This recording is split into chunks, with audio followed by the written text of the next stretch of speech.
Hello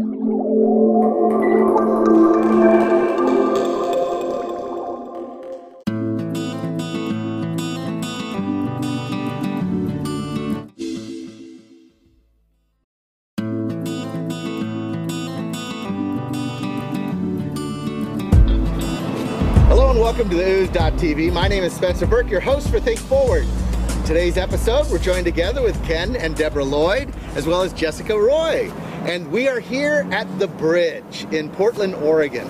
This is where you have community, church in that sense. But there's a little philosophical difference, as we've talked about the idea of people who come to serve people or people who are part of the community. Develop that for me a little bit. Oh, you want me to? Yeah. Okay. So this is the Hawthorne Bridge, and we have church here every Sunday, except for in the winter months where we meet up the road. The idea is that oftentimes when people are living outside or experiencing an incredible amount of poverty, we want to help in a way that reaches down rather than straight across. And so our belief at HomePDX is that we are friends. We are invested in each other's lives. I'm invested in the lives of people that are a part of our community who live outside just as much as they're invested in my life. I go to the dentist and get a tooth pulled, and they're worried about me. And they want to make sure I'm doing okay. I have a math test, and they're worried about my grade and giving me encouragement. And, oh, you can do a good job. So it's not about charity. It's about living life together and taking care of each other. You know, we do that little thing in the park with our family, and sometimes people are saying like, oh, we'll come and we'll serve food, and then we'll go eat food another time. It changes the program too, because if you're going to eat with them, it's not just a different type of food than you'd eat. You eat together, you share together, it's life together. Sometimes you need to interview yourself about your picnic exactly. in the park. That's pretty fascinating. That's really where it's at. It's not an organization. You know, we're a disorganized organization, but that's not where it's at. It's people loving other people. I just saw a video of somebody was reaching out to the least of these, and it just broke my heart. The least of these. I'm certainly one of the least of these, if there is such a thing. But I think Jesus was being ironic. Maybe he was dripping with sarcasm when he said the least of these. But we really kind of got this idea 11 years ago when we started the Bridge. Where'd the Bridge come from?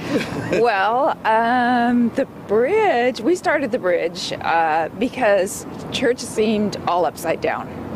It seemed backwards. It seemed like for years church had been removed from the hands of the people, and we wanted to create a setting where people would come because they wanted to be there, not because they needed to feel like they were doing their duty or doing their religious thing, like Catholics going to confession and going to Mass every week. It kind of felt like that.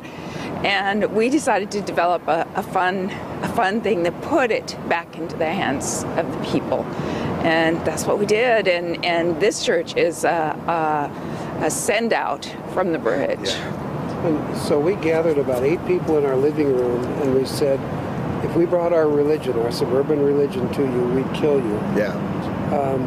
Can we be you, and will you teach us? And for the next 3 years, they turned us upside down and inside out. Best experience of my life. Well, horrifying as well. Exactly. But isn't it true? So often we think that we're going to serve, you know, we're going to take, but we always get so much more back. Absolutely. That's totally true. I never thought that I would spend my free time with people who live outside, and I never, and after like finally, okay, God, this is where you want me, this is what I'm supposed to do.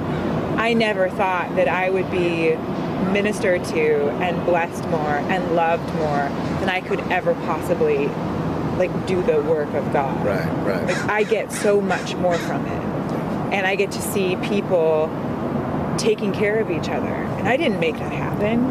Like we were in the square last night handing out burritos, and a friend of ours who lives outside brings 2 travelers from Starbucks of coffee, and he says, I just am going to give it back. I'm going to set down what you have given me for somebody else to pick up, and maybe they'll set it down for somebody else, and maybe it will keep going.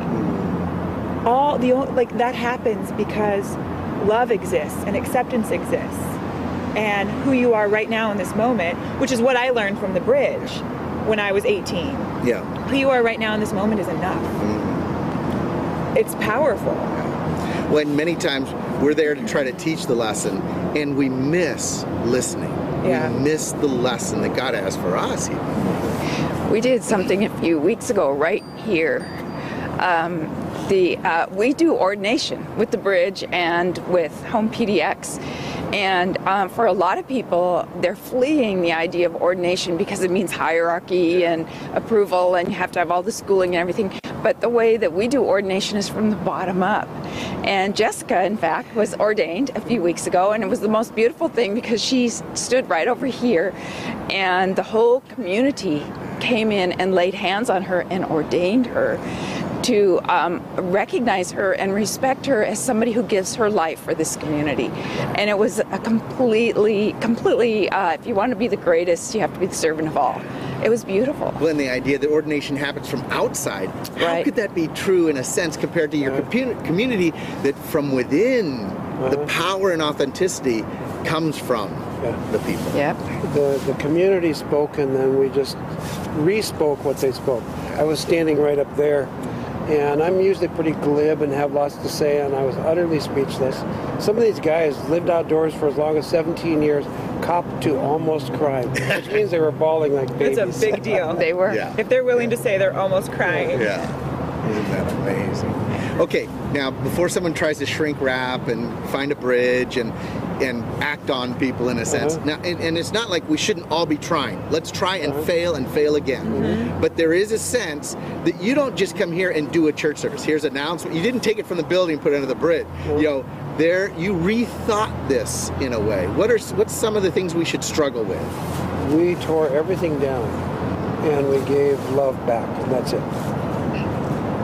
I think You surprised yourself, didn't you? That was good. I think what we did with the Bridge Church as well as HomePDX here is that we looked at it and we decided, where is God moving in the culture already, and what would it look like if God showed up right here, right now?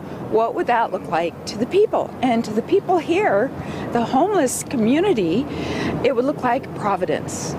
And what would church look like in that setting? It would look like love and open arms and food and clothes. And instead of building a church service around worship or around preaching, around something like that, this is what it means for God to show up here. I think another thing that Ken and I discuss frequently every Sunday before we come down, or on Thursdays before anytime we go downtown, a constant topic of conversation is our understanding that we know very little, that we have to learn how to speak a different language and understand a different culture, and it is exactly like going to another country. And when we're aware of that, or when anybody's aware of that, it gives you the ability to be sensitive, to not make assumptions about people, and to let God kind of inform you as to what you should be doing. And a prayer that we pray constantly is that God shows us what we're missing. Because the moment that we allow our agenda to rule the roost in whatever project we're trying to do, the moment that we allow our agenda to go before us is the moment that we lose relationships. And so if we can pull ourselves back and go, okay, these are all the great things we want to do, but what do our people think? Our people decide the direction that we go in, and we have to listen to them. Half of our core team lives outdoors year-round. I have bright ideas all the time, and every single bright idea I have is shut down because the people on our core teams that live outdoors understand what it is to live outdoors. I don't. I've lived indoors all my life. How could I possibly know how they feel, how they think? I say to them, can I be you? But in a real sense, I'll always be a foreigner in this beautiful land. I'm looking forward to the contextualized churches that'll pop up everywhere. The Church of the Park, the Church of the Woods, the Church of the Bridge, the Church of what? It'll be pretty fun and a great adventure. Thanks so much for sharing with us. It's been great. Thank you. Yeah, thank you. It was fun. Thank you.